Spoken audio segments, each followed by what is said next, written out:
গাড়িটা 1 কোটি দাম ছিল না? হ্যাঁ, আবার গাড়িটা দিচ্ছিলাম 1 কোটি দিয়ে। হ্যাঁ। আর আজকে এটা বিক্রি করে দিচ্ছি। কেন? কারণ হচ্ছে কি আপা, ওই যে 82 লাখ টাকা দাম হচ্ছে এটা। হ্যাঁ।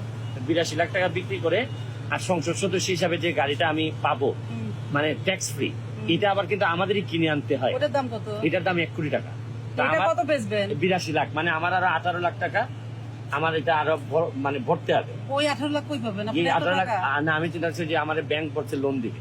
এটা তো লোনে কিনছিলেন? এটা লোনে কিনছিলাম। এই লোন সে 200 আজকে শেষ হয়েছে কি আপা, লাস্টে মানে কিস্তি ছিল 60,000 করে, হ্যাঁ। আজকে 2.5 লাখ টাকা দিয়ে ওই যে 82 লাখ টাকা দিয়ে ওইখান থেকে 2.5 লাখ টাকা দিয়ে ওইটা শেষ করে দিছি। যাক, তাহলে সংসদ সদস্যের নতুন গাড়িতে আপনি উঠবেন না, বিষয়টা নতুন গাড়ি না, ওই রং কি হবে, সাদা না কালো? সেম হবে। সাদা রং? কারণ আমি অনেক সারা রাত জার্নি করি আর তো। কালার কি হবে, সাদা না কালো? এই যে পাল, ও, তার মানে রং পাল্টাচ্ছে না। কালো হলে ভয় লাগে, সাদাই থাকুক। শুনেন, কালো হইলেও ভয় নাই যদি না কালোর ভিতরে সাদা থাকে, আবার সাদা হইলেও ভয় আছে যদি সাদার ভিতরে কালো থাকে। তা আপনি কি? আমারটা তো আমি বলতে চাই না, মানুষ বলবে। আমি নিশ্চয়ই বেনজির সাহেবের মতো বলতে চাই না যে আমি নির্দোষ। আমি চাই যে মানুষই ভালো করে শোনেন। আপনি যতই দুদক বলেন, যতই পুলিশ বলেন, মানুষের বিবেকে হ্যাঁ। সব কিছু লেখা আছে, ধরা পড়ে। আর একটা সমস্যা কি জানেন, যারা অনেক টাকা বানায় তারা একটা পর্যায়ে অন্যায় করতে করতে তারা এটা ন্যায় মনে করে, আর যখন সে বুঝতে পারে এটা অন্যায় তখন তার জীবনে অনেক দেরি হয়ে যায়। আপনার এত সাহসের উৎস কি, সততা? আবার নাকি না, অন্য কি? সাহসের উৎস সততা না, তাহলে? সাহসের উৎস আমার কেন জানি মনে হয়, হ্যাঁ। আমার বাড়ি তো হবিগঞ্জে, হ্যাঁ। সিলেট হবিগঞ্জে। আমার কেন জানি মনে হয়, আমি জানি না, যে 360 জন আউলিয়ার কারো না কারো রক্তের উত্তরাধিকার হয়তো আমার শরীরে আছে। কারণ শাহজালাল আসছিলেন এখানে, হ্যাঁ। তো শাহজালাল তো 360 জন আউলিয়া আসছিলেন। কিন্তু আমার কেন জানি আরেকটা জিনিসও মনে হয়, যে বাংলাদেশের ভালো করতে চাইলে আপনি হয় মরবেন নাইলে বেজ্জত হবেন। আপনি কোনটা? আমার মনে হয় কোন একটা আমার হওয়ার সময় কাছাকাছি। আপনি বেজ্জত হতে চান নাকি মরতে চান ভালোর জন্য? এটা তো আমার নসিবে লেখা থাকে। আপনি চান কোনটা? আমি আসলে যে কোনো কিছুর জন্য রাজি প্রস্তুত আছি, কিন্তু ভালো ঠিক করা থেকে পিছাবেন না। না, এটা তো আমার স্বাভাবিক প্রক্রিয়া।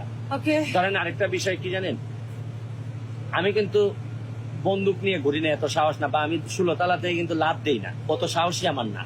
বাংলাদেশ কত নিচে নামছে যে শুধু সত্য কথা বলি, এই কারণে মানুষ আমারে ভালোবাসে, আর কিচ্ছু করি না। বাংলাদেশ যে এত নিচে নামছে, আপনি বলছেন এত নিচে নামছে সত্য বলেন বলে, তাহলে বিএনপি কে গালান কেন? বিএনপিও তো বলে বাংলাদেশ নিচে নামছে, ওরা সরকারের বিরুদ্ধে অভিযোগ করে বলে। প্রশ্ন হচ্ছে গিয়ে যে বিএনপি অন্য জায়গায় নিচে নামছে যে এগুলা নিয়ে কথা বলে না, সরকার শুধু নিচে নামছে আর এরাই সরকারে যেতে চায়।